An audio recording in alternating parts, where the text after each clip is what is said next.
After untold hours of performing experiments, analyzing results, and writing and editing your paper, it's finally ready for submission. What's next? That's the topic of this module in Analysis and Reporting.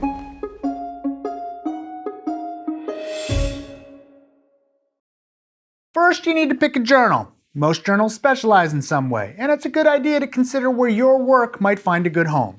This isn't just to increase your chance of getting your work accepted. It also helps to ensure that people in your field will see your work, because they're more likely to read a journal that focuses on their area. Pretty much all journals these days have strict criteria on how manuscripts should be formatted and prepared. It's always a good idea to review those before submitting. It should go without saying, but this is a series on making research more reproducible, so we have to say it. Don't change anything important about your paper in order to make it fit in a journal. Don't skimp on the methods. Don't change the analysis. Don't alter the results, and don't misrepresent them in your discussion. After you submit the paper, it's usually reviewed by an editor to see if it warrants peer review.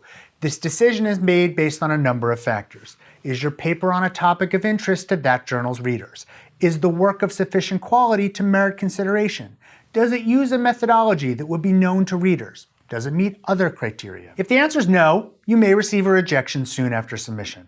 That's sometimes a good thing, because if, for instance, your topic isn't right for that journal, you don't want to wait months to hear that. Better to choose a different journal sooner than later. If it does warrant peer review, your paper will be sent to some number of reviewers.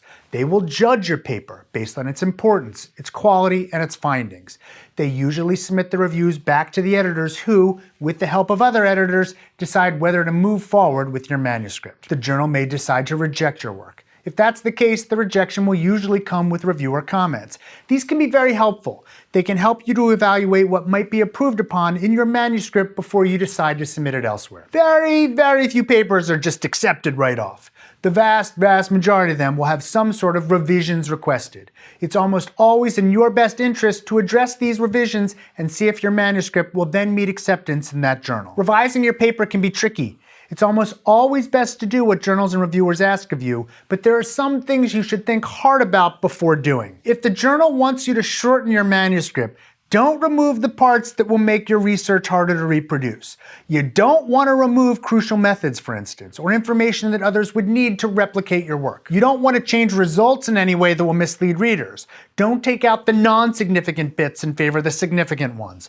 Don't change your discussion in that way either. Most reviewers and editors will steer you in the right direction, but they're only human too. If they're asking for revisions that you feel will make your work harder to understand or interpret, it's upon you to say so. Talk to the editors about what you feel you can and can't do. And if they require you to make changes that you feel will render future work based on your paper harder to do, it's up to you to decline and try another journal if you must. At the end of the day, it's your work. Your name and reputation are at stake.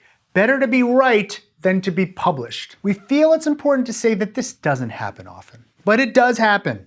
Make sure your work is accurate. Make sure it's reproducible when it's finally in print. But while we're on the subject, let's talk about after publication as well. Sometimes after a paper is published, you notice a mistake. This happens to the best of us. It's happened to me. Don't delay. Alert the journal immediately. They will want to fix the paper online as soon as possible, and they'll also want to put in print a correction at a later date. You have to place the work above your own ego. Never, ever try to bury a mistake.